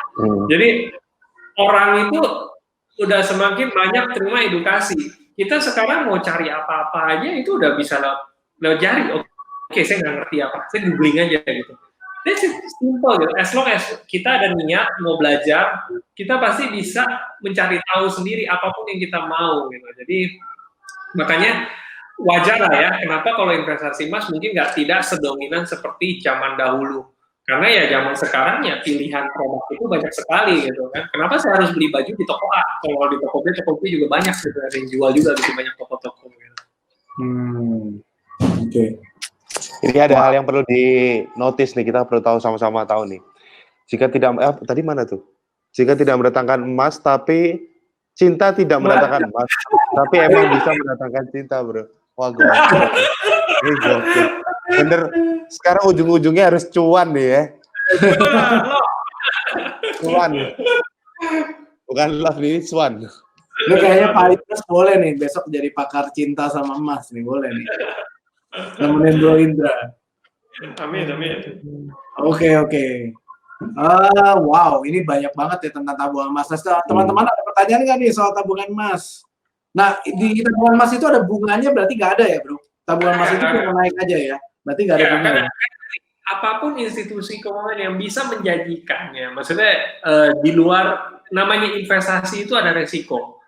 Kalau ada yang bisa kasih fixed income, kita ngomong ya di luar deposito, obligasi, ya, dia pasar uang gitu, dia bisa ngasih fixed income, itu udah mesti telaah baik-baik gitu. Karena if it sounds too good to be true, ya be very careful lah dengan segala penawaran gitu. Karena realistis saja gitu kan. Nah, pertanyaan gue mungkin sebelum ini kita udah hampir sejam lewat ya, nggak kerasa ya. Cepat banget nih. Iya, sudah hampir 1:04. Kita mulai early tadi kan, cuman memang persis jam 2 kita start. Program-program lo dari Indogold selain tabungan emas itu nantinya ada apa lagi, Bro? Yang mungkin ke depannya bisa ceritain ke teman-teman nih. Kita lagi progres ke gadai online ya, tapi untuk sementara ini kan kita juga masih nunggu dulu lah dari pihak regulator, dari OJK. Jadi ya kelemahannya gitu sih, maksudnya nggak bisa serta-merta main hajar gas ya. Kalau nggak ada regulator sih, mau perusahaan sendiri mau ngapain bebas selama masih dalam ranah hukumnya. Kalau di kita ya kita nggak sebebas itu. Jadi gadai online sih ke depan kita. Cuman lagi nunggu lah. Oke, dan itu yang digadai emas atau ya, apa? Yang digadai emas. Emas ya, berarti nggak bisa gadai motor, gadai titip BPKB gitu-gitu nggak bisa ya, beda ya dari pegadaian. Kalau kayak begitu itu konvensional, bisa ke kantor kita atau ke cabang kita. Kita kebetulan izinnya di Tangerang, itu kita bisa. Oh masih bisa. Bisa, tapi secara konvensional ya. Jadi memang mesti datang. Survei dulu. Ya, survei dulu segala macam, betul. Oke. Menarik nih. Ada pertanyaan apa nih, Bro? Kepikiran. Kalau kayak tadi, kalau kayak tadi nyimpan emas secara online berarti itu bisa dimodel digadaikan juga dengan kondisi yang kayak gitu ya? Butuh Bisa, uang berapa bisa. dari emas yang ada? Iya, betul. Kalau yang tadi kan sebelumnya konsepnya adalah masih jual dan beli aja, tapi ke depannya berarti dari The Gold sendiri udah bisa, nih ada sekian nih daripada dijual sayang karena belum tentu bisa beli dengan kondisi yang sama digadein gitu ya. Iya, betul. Plan-nya seperti itu, Bro. Program dari Indogold sendiri yang paling nggak bisa dibilang jadi kayak kacang gorengnya Indogold apa nih? Apa kacang gorengnya? Kacang goreng yang gampang banget untuk orang bisa best seller produknya nih. Emang best seller produk kita sih kebetulan sih dari dulu sampai sekarang sih ketolong sih yang di model tabungan emas ini ya, jual beli emas fasilitas titipan. Itu yang salah satu membuat kita berbeda gitu, maksudnya dengan online seller yang lain. Kalau misalnya kayak seller most of them kan pasti kan jual fisik utuh gitu kan, maksudnya ya harga 1 gram segini gitu. Kalau kita enaknya ya kita bisa pecah-pecah gitu, sesuai dengan budget, mau belinya berapa. Berarti kalau misalkan nanti saya beli, terus nanti udah terkumpul sampai berapa, mau diminta atau diambil fisiknya gitu bisa juga? Bisa, mau dijual pun juga bisa. Kalau dijual kita nggak kena cas biaya sertifikat, pengiriman, asuransi. Bebas, fleksibel, enak. Oh, maka itu datanglah ke Indogold. Amin, thank you bro yang promosinya. Pesan sponsor nih. Ternyata ada bintang iklannya udah siap nih dari Surabaya. Bukan cabang ya? Indogold cabangnya cuma baru satu atau memang pusat satu atau ada di kota-kota lain nih Bro Indra? Kita masih fokus di Tangerang sih. Mungkin nanti kalau kita ke Surabaya kita mesti cari brand ambassador-nya Pak. Dia masukin ini itu si Wei masukin. Sekarang pertanyaan, mungkin yang gue lagi penasaran kan kalau zaman ini masih ada ya kalau kita lihat-lihat kalau di daerah-daerah emas sebagai mahar itu masih populer nggak sih, Bro? Emas sebagai mahar. Ada beberapa customer buah itu ya mereka buat mahar. Jadi once sudah target mahar, iya target maharnya udah tercapai, mereka tarik emasnya. Jadi memang itu juga memang yang kita rekomen ke teman-teman maupun ke nasabah-nasabah kita gitu. Jadi misalnya kalau misalnya udah tercapai nih target tujuan investasi kita udah tercapai, tarik aja. Mau itu berupa barang, mau itu berupa uang, tarik aja gitu. Karena kan alat investasi itu kan cuma kendaraan untuk mencapai tujuan kita gitu. Ya. I see. Oke, dari saya. Oh ini ada pertanyaan menarik nih. Bentar, saya keluarin ya. Kalau meninggal saat beli emas online. Nah ini pertanyaan maksudnya meninggal apakah bisa diwariskan? Ya, jadi kita juga pernah ada case kayak begini nih. Jadi nasabah kita meninggal dan dia punya account titipan dengan emasnya ada kayak gitu. Biasanya kayak begitu ya ada beberapa persyaratan surat-surat yang kita minta ya seperti surat benar-benar surat pernyataan memang ada ini insiden inilah ada kematian, terus itu kita juga minta dokumen seperti KK gitu. Agak lumayan banyak sih dokumen yang kita minta waktu itu, tim legal yang handle sih. Jadi ini kita biasa ngomongnya ahli waris. Jadi ahli waris ini pun juga harus dalam satu kakak dan sistemnya satu level. Jadi misalnya kalau misalnya dia satu kakak itu suami istri, ya kita lariin ke istri, nggak mungkin ke anaknya gitu. Tapi kalau teknis legal lah kalau dari hal itu sih biasanya. Oke. Dan itu memang tetap lah ya dibantu ya sama lo ya kalau misalnya. Iya, karena pada dasarnya itu juga bukan hak kita gitu. Berarti mirip kayak tabungan ya, berarti ada surat kematian kemudian diproses dan lain-lain. Ya, dan biasanya pas itu ada trackingnya nggak sih? Maksudnya gini, misalnya dia ada yang meninggal nih, kemudian dia nggak pernah ngomong kalau dia punya anak, punya istri, dia nggak pernah daftarin. Orang kan kalau beli emas nih kan beli aja gitu, kayak beli laptop lah, dia beli aja, mana ada yang tahu kan ini keluarganya siapa, ininya siapa, relasi siapa. Nah kayak gitu bukannya ribet ya? Biasanya kan kalau di kita kan ada tulis ahli waris satu. Oh jadi mereka ya di online. Ya, tapi ya India nanti ya bakal dicek lagi sama dokumen legal ya ahli waris yang dicantumin ini sebenarnya valid nggak gitu kan? Nggak mungkin kan kalau misalnya lu beli tapi udah itu lu kasih ternyata maaf nih lu punya temen gitu. Itu kan nggak satu kakak gitu kan? Biasanya kayak begitu legal standingnya nggak ada dan kita pun juga nggak bakal berani gitu karena istilahnya haknya ini bukan harus lari ke temen bro gitu. Oh. Mungkin yang Gitu. ditanyain di tadi itu ada konteks yang bisa diluaskan gini. Ada tracknya nggak kalau andai kata saya nih nabung online emas ya kan, terus tanpa sepengetahuan istri saya, Ya. amit ternyata terjadi sama saya, terjadi tutup usia sama saya, ya nggak? Sedangkan ini kan istri saya juga nggak tahu bahwa saya ada tabungan emas. Nah, dalam kondisi yang kayak gitu, gimana ya dari Biasanya sih kita dari account kita kan ada proses re-KYC namanya kan. Jadi istilahnya kayak kalau dari OJK itu mintanya pembaruan data lagi gitu. Seberapa sering terus dari nasabah kita berapa persen yang kita lakukan pembaruan data. Nah, dari sistem itu kan ke-track kan. Ada akun-akun yang kalau yang udah dorman nggak aktif kan sebenarnya ini cost juga buat kita karena kan biaya titip itu terus berjalan kan sebenarnya kan. Nah, hal ini yang biasanya dari tim kita ada follow up, telepon kayak begitu. Apa yang terjadi dari 2009 ini jalan sih ya boleh dibilang saya baru satu itu doang sih. Oke. Pernah nggak sih ada kasus-kasus kayak misalnya ternyata orangnya udah meninggal tapi lu nggak tahu gitu, tiba-tiba nih tabungannya siapa punya gitu? Belum ketemu sih bro. Belum ada. Kadang kita ketemu sih kita. Dan yang kita pernah ketemu yang kayak Bro W bilang, jadi dia beli, terus itu istrinya nggak tahu, pas istrinya tahu udah jadi mantan, terus itu ribut, punya akses lah, ya gitulah panjang gitu. Wah itu malah lebih repot ya kalau udah seperti itu ya ketika drama itu ya. Dan bagi kita sih ya pokoknya bagi kita waktu itu kan jadi account-nya atas nama suaminya. Mantan suaminya account-nya. Tapi yang punya akses istrinya. Nah, yang punya akses mantan istrinya. Jadi waktu minta ditransfer dana, dijual emasnya ya kita cuma bisa transfer dana ke rekening bank atas nama suaminya. Karena nggak mungkin kita transfer ke istrinya. Istrinya ribut mantan istrinya. Iya. Nah, itu berarti orang ya itu udah urusan internal mereka itu. Berarti yang orang-orang perlu ketahui mengenai hal-hal minor-minor yang kayak gitu juga ya, bahwa sama kayak kalau di asuransi itu kan ada tertanggung sama ada pembayar polis dengan model yang kayak gitu. Jadi kalau terjadi sesuatu ini akan dilimpahkan kepada siapa atau ditransferkannya kemana. Itu yang kadang orang mungkin nggak sadar bahwa itu bisa jadi hal yang krusial juga ke depannya ya. Makanya kalau di kita ya beneficiary-nya harus pemilik akun sendiri, nggak bisa orang lain. Kecuali memang si beneficiary pemilik akun itu ya sudah tutup usia, nah baru itu kita lihat tuh dokumen legal yang diperlukan. Oke, ini ada pertanyaan bentar nih gue keluarin. Oke.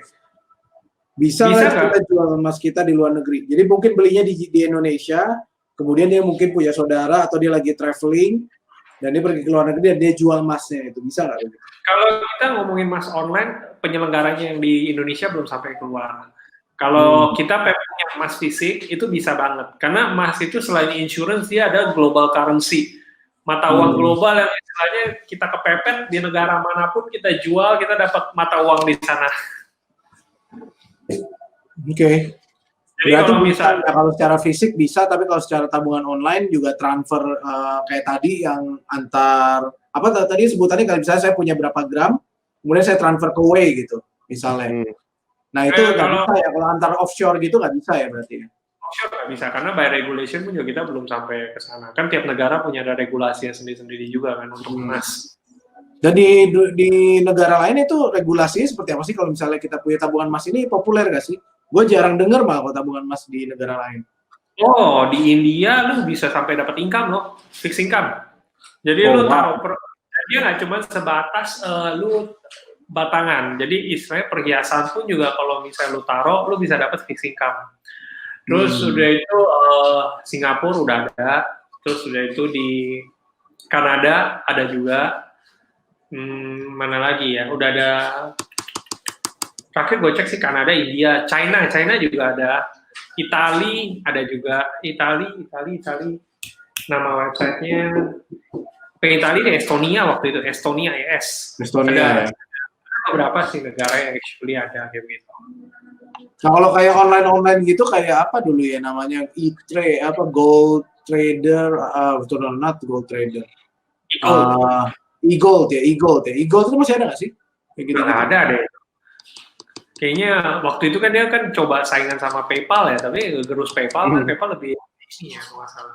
Oke. Ini tadi ada pertanyaan, bukan pertanyaan, ini komentar nih dari yang bisa nggak kita jual emas luar negeri. Takut lockdown Om, jadi aku bisa bawa emas. Iya. Memang kalau kita amit-amit sih sampai kerusuhan ya, itu yang kita hindari sekali ya. Karena kalau case waktu kerusuhan itu ya memang kayak dulu sempat ada teman-teman juga ya lari sampai ke luar negeri, jadi itu uang rupiah udah nggak ada nilai, dibuang-buang gitu. Jadi di Singapura pun juga dia jual emas, perhiasan, ada pegangan dia sedikit ya, itulah. Oke, nih pertanyaan berikutnya adalah sama-sama naik turun. Iya sama-sama naik turun ya Pak. Bagusan nabung dolar apa nabung emas sekarang? Ini kayaknya yang di belakang ini dangdut nih kayaknya nih. Naik turun. Kalau bagusan nabung dolar apa nabung emas? Kalau misalnya bisa lihat kapan dolar naik atau turun, bagusan nabung dolar. Tapi kalau misalnya nggak bisa lihat, yang mendingan megang emas saja. Nah, pertanyaan bagus tuh jawabannya tuh, kalau nggak bisa lihat nabung emas ya. Karena ada temen gue waktu dulu dia pegang kan dari harga 12.000 kan, lumayan banyak tuh dia pegang tuh. Harga turun terus ke 9.000. Pahit banget tuh dia tuh habis itu tuh. Jadi tapi ya sekarang iya, udah dilepas 9.000, dia lepas rugi juga waktu itu. Ya. Dia pegang 100.000 waktu itu dia beli. Ada tips gak rumus untuk cara menghitung, misalkan contoh saya ini mau nyekolahin anak 5 tahun lagi, ya nggak?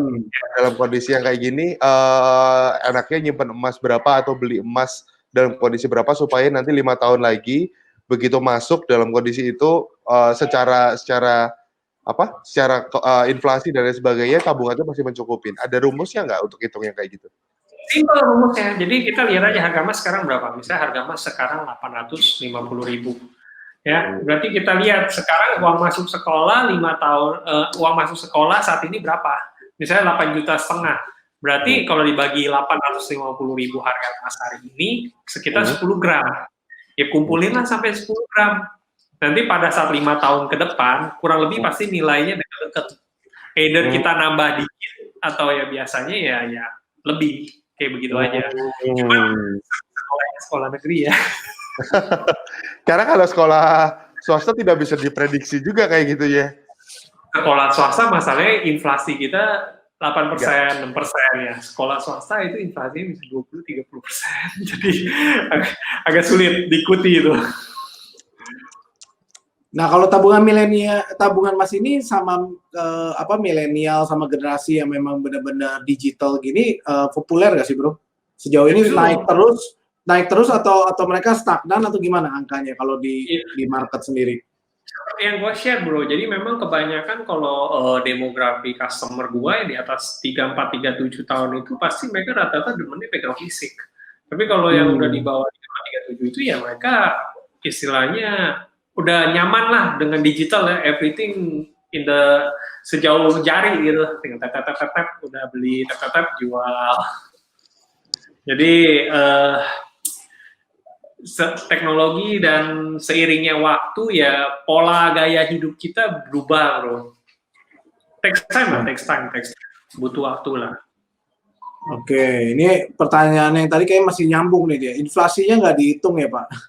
Nggak, kalau di kita itu simple sih Pak. Jadi kita kalau di keluarga bilangnya goal based financial planning. Jadi apapun itu jadi apapun itu nilai rupiah yang saat kita mau keluarin kita bagi aja sama harga emas per gram. Jadi biasanya kita udah tahu kurang lebih kalau saya mau masuk sekolah SD anak saya nanti kurang lebih 25 gram saya mesti nyiapinnya. Kalau misalnya saya mau beli mobil ini kurang lebih saya butuh mungkin sekitar 500 gram kayak begitu. Jadi sesimpel itu aja karena pada dasarnya dia ngikutin inflasi Pak. Bahkan kalau inflasi gila-gilaan harga emasnya juga bakal naik gila-gilaan gitu. Berarti kalau kita boleh simpulin nih dari pembicaraan kita yang panjang ini lumayan banget kan bahwa memang untuk di masa krisis ini karena dengan adanya ketidakpastian emas akan tetap menjadi pegangan gitu ya. Akan strong dan akan naik terus ya. Boleh dibilang arahnya ke sana ya. Oke, dari Wei gimana Wei? So far gimana, Bro?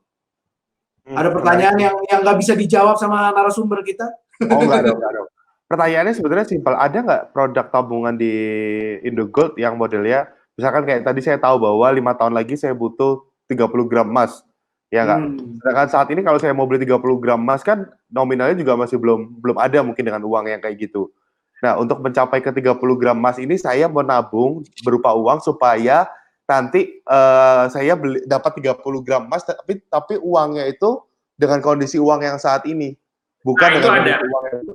Itu ada. Jadi kalau di kita, di app kita sih enggak. Cuman kalau mau produk itu dari BUMN ada yang provide. Kalau dari kita pengajuan, karena kan itu butuh izin, butuh persetujuan juga dari pihak OJK kan. Jadi kalau di BUMN ada, di bank syariah juga ada. Namanya itu cicil emas. Jadi istilahnya contoh kita mau ambil cicilannya berapa lama? 3 tahun, 36 bulan. Dia bakal nanti setiap bulan kita udah tinggal sisihin senilai uang yang udah pasti. Cuma drawback-nya adalah dia ada komponen bunga. Kalau di syariah mungkin bilangnya ujroh ya, titip ya, gitu. Atau dia pemeliharaan lah kayak gitu. Jadi ada plus minusnya. Plusnya adalah harga emas sudah kekunci, tapi kita ada beban bunga. Dan kita dipaksa untuk disiplin. Karena kalau misalnya kita nggak tiap bulan bayar, otomatis bakal dieksekusi, dilikuidasi itu barangnya gitu. Atau kalau dilikuidasi itu gimana maksudnya? Dilikuidasi jadi misalnya Browe misalnya ambil cicilan 10 bulan, terus udah bayar sampai bulan ke-6. Di bulan ke-7 Browe bilang saya udah nggak sanggup, udah nggak bisa bayar lagi gitu. Pasti otomatis nanti oke, kalau nggak sanggup, tapi kan masih ada kewajiban yang harus dipenuhi 3 bulan ini kan, 7, 8, 9, 10, 4 ya. 4 bulan kewajiban ini yang harus dipenuhi. Nah, biasanya akan dihitung, oke, nilai asetnya berapa dijual dengan harga pasar. Jadi mungkin waktu Browe ambil misalnya ambil cicilannya harga emas masih 600.000 plus bunga 10% selama 10 bulan bayarnya mungkin berarti sekitar 660.000. Terus di bulan pas yang ke-7 Browe nggak sanggup bayar, harga emasnya udah 1 juta. Nah, berarti di likuidasi dihitung, oke, harga asetnya 1 juta. Sekarang sisa kewajiban 4 bulan terakhir ini dikurangin berapa? Itu ya? Itu uangnya akan dikembalikan ke Browe. Oke. Jadi tetap menguntungkan karena benar-benar nggak hilang sama sekali ya? Enggak. Jadi maksudnya bukan nggak hilang sama sekali, dan dia kunci harga emasnya. Cuma memang kelemahannya ada bunga. Jadi kita perlu bunga. Kita berharap harga emas di kemudian hari naiknya akan jauh melebihi bunga pinjaman tersebut. Oke. Jadi dikembalikan kalau memang nyamannya seperti itu ya bisa. Jadi itu maksa kita, wah udah mau tanggal segini nih, bayarnya jangan sampai telat kena denda. Iya, ada dendanya juga. Itu dendanya sama nggak sama yang kayak misalnya denda kartu kredit atau apa-apa, atau denda cicilan itu sama nggak sih persentasenya atau beda malah? Biasa mereka tiap bank syariah sama ini ada perhitungannya masing-masing, jadi mesti nanya mereka sih. Bahkan ada juga yang kayak kita misalnya perlunas dipercepat, harusnya masih ada 4 bulan, kita mau bayar lebih cepat. Ya? Ada penalti, ada juga mungkin yang bukan penalti, ada juga kadang yang kasih kayak keringanan gitu. Jadi maksudnya bisa bayar lebih murah kayak gitu. Ada juga. Jadi tergantung lah penyedia jasanya itu yang untuk kasih cicilannya. Oke. Luar biasa nih. Informasi-informasi yang Bro kasih nih dalam banget nih menurut gua sih. Dan ini seru banget ya. Kayaknya ngobrolin duit emas nih kayaknya nggak selesai-selesai nih kalau kita ngobrol. Benar. Statementnya bagus nih. Cash is king, gold is queen. Wah, gold is queen ya. Gold bisa dibawa kemana-mana ya. Pergi jalan-jalan bukan cuma king ya, tapi gold juga ya dibawa jalan-jalan. Gold juga butuh. Ya, yang dapat perhatian tetap gold lah. Kalau itu shiny-nya ya. Oke. Teman-teman kita masih buka untuk 5 menit ke depan untuk ada yang bertanya, nanya yuk sama Bro Indra. Mungkin mau nanya juga tentang tentang seputar emas, pokoknya investasi juga. Nah Bro sendiri kalau kita ngobrol, sorry nih Bro, kalau pribadi lo sendiri, lo cuma nabung di emas doang? Nah lo kan penggiat industri emas nih, apakah lo memang cuma masuk emas atau lo juga masukin instrumen lain sih? Kalau Indra? Tapi kalau gue taruh 5-10%, sisanya gue taruhnya udah ke instrumen lain. Gue ada main Berarti nggak idealis banget ya, nggak idealis banget loh ya? Karena kan memang ya buat insurance lah, buat jaga-jaga kan. Oke, siap. Berarti dipraktekkan juga dan tidak malah, wah ada orang kan yang kalau udah forex, oh ya pokoknya masukin semua duit gua forex. Atau misalnya masukin dua koperasi. Hard banget udah. Atau ada deposito. Enggak ya. Berarti diversifikasi. Itu ada nilai, man. I mean kalau misalnya kayak lu itu kan kita kan hubungan sama orang kan. Jadi kalau ketika kita ngomong kasih tahu begitu, orangnya bener-bener begitu, udah itu kejerambab jatuh, gua nggak punya hati ke sana, bro. Gua nggak bisa kayak begitu. Jadi nah ini bagus nih narasumber kita, maksudnya pakai nurani juga, nggak cuma mau jualan juga. Maksudnya ini yang penting sih, karena kita memang mau mengedukasi, karena ternyata waktu banyak nanya, banyak orang nggak tahu ada tabungan emas di luar sana dan memang nggak tahu bahwa ada opsi ini gitu dan bisa segampang itu ya. Dan bedanya lo nih, gue penasarannya, bedanya lo sama misalnya gue nabung di Buka Emas gitu, yang memang lo ada kerjasama. Bedanya apa sih di Indogold dan Buka Emas gitu? Kebetulan sih kalau saat ini sih kita sih harga terupdate tiap menit di app-nya kita. Kalau di Buka Emas itu kelebihannya dia masih 2 hari sekali update-nya. Jadi kalau misalnya kayak bro ngeliat nih, wah di app gua nih harga udah naik, tapi di Buka Emas masih belum naik.